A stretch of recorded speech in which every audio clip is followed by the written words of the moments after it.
What's good, y'all? This is She Gets a Podcast. My name is Shan, aka Podcast Queen, aka she talked too much. But I'm here and you here with me. So let's just get into episode 19 of She Gets It Podcast. What are we discussing today? We are discussing patterns of behavior. Now, it could be the acting out or actions of returning to doing the same things that gave familiar results, right? It could be good or bad. But most of the time, it's bad habits, right? And to be able to recognize behaviors will save lives, okay? Watch the people that you're around, and the more you understand their behaviors, the closer you get to the answers you need in order to either still deal with them or stop fucking with them altogether. Let's discuss patterns of behavior, because a lot of you hoes and you men out here are clueless and you just don't know why the person that you want to do right keeps doing wrong, and it's because you are used to but won't look at the facts. And the facts are, if you know this person long enough, you would notice the patterns in behavior, and you are enabling the patterns of their behavior by not changing up the results of their behavior when you see it, when you peep it, when you call them out on it. And then they get used to what? Doing damage control. Meaning cleaning up, faking like they gonna do better, and they right back into that bullshit. Patterns of behavior. Yes. Let's talk about it. Let's talk about it on Where She Gets It, because I tell you no lies. I believe as a parent, it's smart to recognize behaviors in our kids. When it comes to friends, we should be able to see patterns in their behavior over time. Like, you should know how your friend may act when they're in a relationship. You should know how your friend may act if they need help, but they're not asking for help. You should know when your friend is upset, when your friend is happy, when your friend, been very secluded for a long time. You should know when to go check up on them. Why? Because that's your friend. And to be your friend, you know each other over a period of time. So you have seen and been around certain behaviors. Correct? Correct. We should be able to see patterns and behavior over time with the people we are around the most. If not, how can you call yourself a friend? With people you date or commit to romantically, you better peep behaviors. Patterns only change in people for two reasons. Because they want to change, or they made a change without your notice. Let me say this again. Patterns only change in people for two reasons. Because they want a change, or they made a change without your notice. People be resistant to the facts, to what you see, as long as they want you to feel like you crazy. Okay? People be resistant to the facts as long as you choose to allow it. Relationships can get messy. Relationships can be messy as fuck when people aren't honest. Patience is a big deal. Okay? It's a big deal. Sometimes it's hard to balance, but you need it in order to balance what? Patterns and behavior, because that shit does not lie. It's harder to get rid of a habit than it is to get rid of something you're not familiar with. Okay? And I'm going to talk to you about some actions that are always telling. Always telling, okay? This one right here. Making up fake problems for free time. Men do this, women do this. They make up a fake argument so they can have time away from you. They make up a fake problem about something really small so y'all can have space, not talk. You don't want to call them. They don't want to call you, and they have that excuse because you never called because you were mad at me, or I never called because I was mad at you. But realistically, they making other plans. Okay? To me, if you're in a relationship with somebody and you want personal time, just ask. You don't have to fake a problem. You don't have to fake an argument. All right, this one right here. When a person is very quiet all of a sudden and one wordish but no explanation of issue, that's your person being passive aggressive. They have an issue. Even if you ask them, hey, are you okay? Is there a problem? They're going to say no. They're going to say no. They're going to make you feel like you're crazy or you're imagining things or there's no attitude or anything like that. There is. They just feed off of and they love that tension. I don't know why, but let me tell you something. Tension for some people is a kink. Okay? Arguments and assumptions and friction in a relationship for sometimes people can be foreplay. All right? And the people that stay with crazy ass people like that, they like that shit. The people that create drama in their relationship on a consistent basis to the point where you know how a person is going to act, you know what they're doing, you know what they're trying to stir up, and you know how it's going to end. Y'all both crazy. You crazy for sticking around with that bullshit, and they crazy for thinking somebody's going to stick around with that bullshit. Okay? Avoiding intimacy because someone else is feeling it. Okay? Whenever y'all go from being intimate, close, and then all of a sudden it's very distant, dry, and you can hear a pin drop, dip out, that person's being distant for a reason, and somebody else is filling in that intimacy. Period. You can't tell me nothing. You can't tell me nothing, okay? I'm telling you, that's what it is. This one right here. When somebody is super sexual or clingy towards you, and that's not how your person usually is, they're filling in gaps on issues that are there instead of discussing the important shit. Okay? Now, I'm not saying that it's not them cheating, because maybe it is. Maybe they feel guilty and they feel like they need to hurry up and make you feel wanted or needed so you don't feel like anything else is going on. Or they fake affection. That's some crazy shit, but people do it all the time. They fake affection like everything's all good. In the meantime, in between time, they got time for somebody else. Okay? I don't know why people do this double life shit, but that's what they do. Sexually frustrated. If you find that your person is yelling, arguing about dumb shit, having random jealousy, red flag, red flag, red flag, insecurity, red flag, red flag, red flag. They are sexually frustrated, but they're most so frustrated within themselves because they cannot live honestly and they are doing something that they feel guilty about. Okay? It's never that deep to give somebody else shit because you're uncomfortable with yourself. Figure out your shit and be honest about your shit.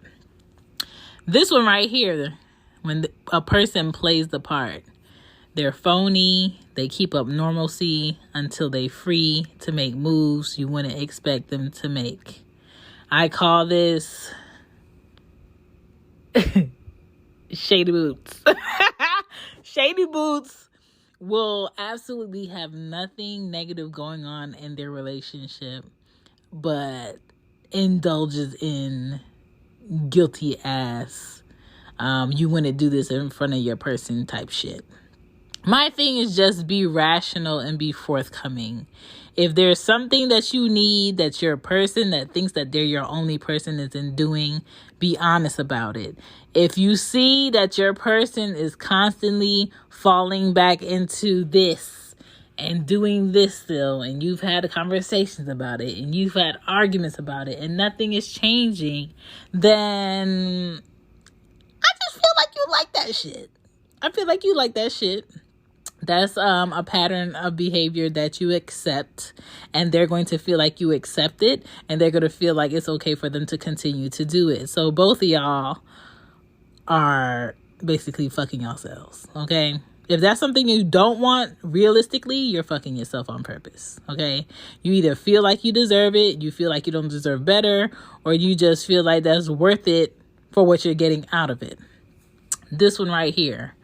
The one that's always checking in on you and you feel like, oh, they're so sweet and attentive and they check up on me throughout the day. Nah, bitch. They checking up on you so they can make sure they can confidently make the moves that they make and not be seen by you, not be caught off guard, and they know where you at, so they know where they need to be at. Okay?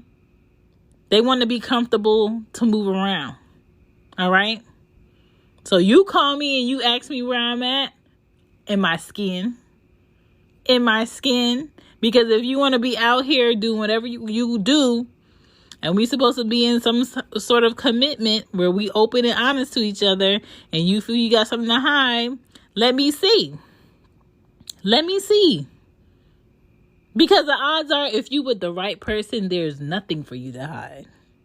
If you want to do the things that you want to do, y'all should have a discussion about it to see if that other person is in agreement to keep on what they got going on with you while you doing whatever you need to get popping. Okay? This shit right here, this behavior right here, the kettle mentality. What the fuck is that, Chantal? Well, let me tell you, the kettle mentality is when a person is very quiet, they peep shit, mentally noting shit, never saying it out their mouth. They store information, but they're storing and they about to bust, okay? They about to bust up on you on the smallest shit, okay? Because they've been seeing things and patterns in your behavior. They don't fuck with it, and they're basically prepping themselves for what needs to happen, what's going to happen, what's going to be the results of your behavior, and they're going to blow up on you. So a lot of people feel like, oh, no, this person don't know shit. I'm cool. I'm straight. Ain't shit going on. Oh, they know. They storing. And they just store that shit, and they go blow up on you. Okay? People are not dumb. They see what they need to see when they need to see it. And there's some dumb people out here that like to put their blinders up because it's comfortable there. Okay? This last one right here for the patterns of behavior. Okay? Assume till proven otherwise. This is a person that really just needed to be single and fucked. Because being in a relationship with someone who is not doing the things that you assume, but you're always assuming shit, 3 letters in there, ass, it's just going to work against you. It's going to make the person that you're accusing do the shit that you're accusing them of. They're going to get a wave of fuck it. If they have to work all day and come home to you accusing them of shit, you yelling, they want to relax, they can't relax. They go in the kitchen, you in the kitchen, arguing. They go on the couch, you in their face, arguing. On the phone, you want to sit on the phone with them the whole ride to the house. When they at work, you want to text them all day. When they don't answer, you want to pop up at their job and you want to question them and you want to be all in people's faces, assuming what's going on and they shit going on. You're just pushing that person into a space where they don't want to come home to you. They don't want to be around you.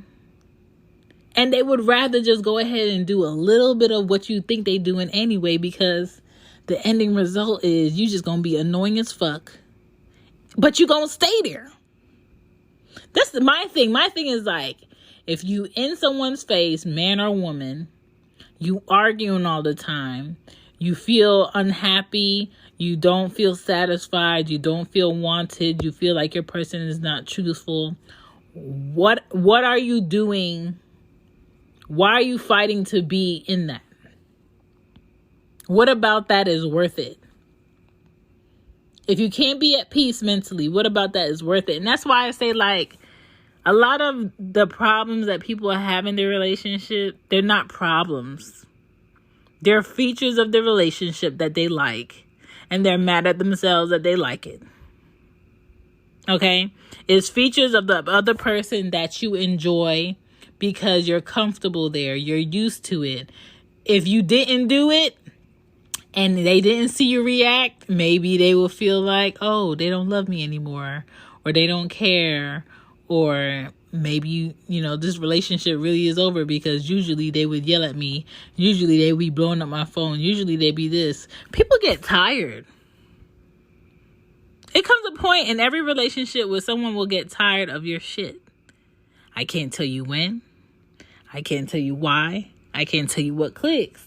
But people get tired. Not everybody has that Energizer bunny battery that you could put in the freezer to get some more juice, or hit the back of the battery in the remote to have them stick around longer. Some people just don't have it. Some people be like, oh, okay, and move like lasagna up out your space. Change their phone number on that ass. Change their address on that ass. Change their email on that ass.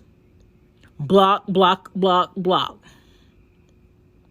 So I'm just saying, be careful with the people you're dishonest to. Be careful with the people that you feel like you can dog out.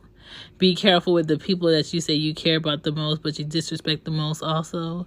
Just be careful. Because people have a right to be fed up, but you also have a right to live in your truth.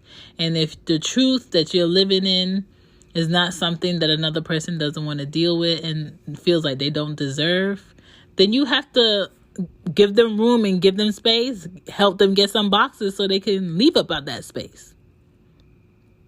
There's nothing better than living in your full freedom of who you are and the things that you want, and being around people who are okay with you having those things, okay with you having those boundaries, okay with you having those standards and those values for yourself, and how you see your life set up. Because a lot of people are dealing with people who are not even interested in how they want their life set up.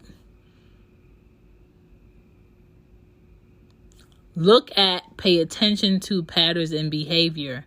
They don't lie. Most people ignore them because they want to. But they're there. They're always there. Okay? They're always there. They don't lie. They're very honest. They're very direct. But a lot of people would rather ignore them. That passive aggressive shit, that distant shit, that yelling for no reason, that insecurity shit, that keeping up phony normalcy, that check-in that you think is cute, that slow burning kettle, and the power of fuck it. The power of fuck it will get you fucked up. Okay? Feelings, emotions, mental, physical sometimes, unfortunately, but hey, will get you fucked up. So, just choose wisely, be aware, because those behaviors are there. They don't lie. Thank you for checking out She Gets It podcast. Had to give y'all another one. I think I got one more in me for this season, and then I'm done. I think I'm done with season 12. I have a few Pod Fam episodes to drop where I collab with some other podcasters. So those are going to be fun to do. But for the most part, I think I'm almost done with season 12. I appreciate y'all for reposting it, sharing it, giving me your feedback. I appreciate it. I appreciate it so much. Thank you.